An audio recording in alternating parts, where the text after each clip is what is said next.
না কেচে আছেন সোশ্যাল মিডিয়ার থ্রুতে লাস্ট 5 বছর যাবত আপনাদের সাথে আমার সম্পর্ক, কিন্তু এই সোশ্যাল মিডিয়া থেকে বাইরেই আপনাদের সাথে অফলাইনে যখন আমার দেখা হয়, কেউ কেউ আমার যখন জড়ায় ধরে জাপটাই ধরে, আমার কাছে মনে হয় যে এরা মনে আমার ফ্যামিলির মানুষ, এরা মনে আমার ঘরের মানুষ, এরা মনে আমার নিজের মানুষ। লাস্ট 5 বছর যাবত এই সোশ্যাল মিডিয়ায় আপনারা যে যার জায়গা থেকে যেভাবে আমাকে সাপোর্ট দিচ্ছেন, ভালোবাসা দিচ্ছেন, শক্তি যোগাইছেন, সাহস যোগাইছেন, আমার সকল প্রকার ব্যবসা বাণিজ্যে, আমার রিজিকের বন্দোবস্তের জায়গায় আপনারা উসিলা হিসেবে কাজ করছেন। আপনাদের সকলের প্রতি আমার আমৃত্যু শ্রদ্ধা, ভালোবাসা।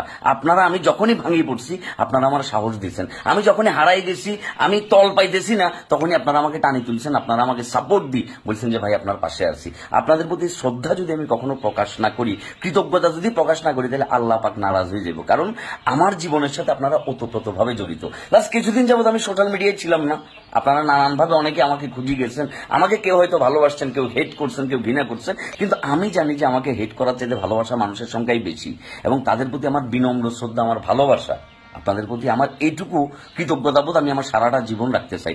আমার পেজের ভিতরে নানানভাবে নানানজনে কি অনেক কিছু করতে চাইছে, ফেক কিছু রিকমেন্ডেশন দিছে যে কি এটা বাজে পেজ, ভুয়া পেজ, হ্যান তেন এসে। তো এই কমেন্ট সেকশন আপনাদেরকে অনুরোধ করবো যে আপনারা আমার পেজে যাই একটা করে রিভিউ দিয়ে আসেন, রিকমেন্ড দিয়ে আসেন। আর আপনারা যারা আমাকে মিস করছেন, আমি জানি না, হয়তো মিস অনেকেই করেন নাই, অনেকে কম করছেন, তাদের প্রতি আমার শ্রদ্ধা, ভালোবাসা, কৃতজ্ঞতা।